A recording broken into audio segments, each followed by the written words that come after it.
George, I'm curious for you, when you started writing this book, it was before the adaptation came, and obviously, TV shows work at a different pace than the book. How has that affected your writing process, going from a time before you had to worry about the show to now? And is there that concern, like, do you ever have the thought, like, do I have to beat the show or something like that to the end?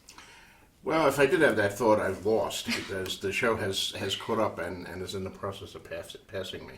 Ideally, I would have liked to finish all 7 books and have the story complete. But the show moves at a faster pace than I do. And that's partly because I'm a slow writer, and I've always been a slow writer. And also, I've had a lot of distractions in the last few years. One of the distractions is the show. I mean, I've been involved in the show. I wrote episodes for many of the earlier seasons. I was involved as a co-executive producer in some of the stuff, and that took a considerable amount of time. But it is what it is.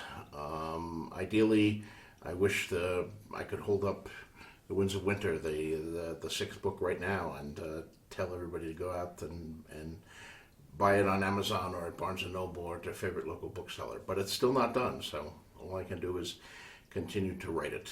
Well, we do know, at least if the zombie apocalypse comes, there's a chance that we'll get a promise of spring, like in Z Nation, your awesome cameo. I do have to ask you, since I have you here, last year you've given us some teases about The Winds of Winter, but last year you dropped the bomb that you had a twist that you were contemplating, but you weren't sure if you were going to go ahead with it. Can you tell us if you've decided, and if we'll know what it is when we eventually read it? I have decided to do that, yes. I have decided to do it. And will you know it? I don't know. It's fairly obvious, because it's something that involves a couple characters, one of whom is dead in the show, but not dead in the books. So the show can't do this, unfortunately. You tease. Because they've killed a character that I have not killed. But that doesn't narrow it down much, because at this point there are like 15 characters who are dead on the show who are still alive in the books. Yeah. I get all of this stuff about being bloody-minded, but David and Dan are bloodier than I am. Listen, I saw your office bathroom. Actors are expensive. Right? No, I saw your office bathroom. You have the psycho bloody handprints. I assume that's where you take your characters to die.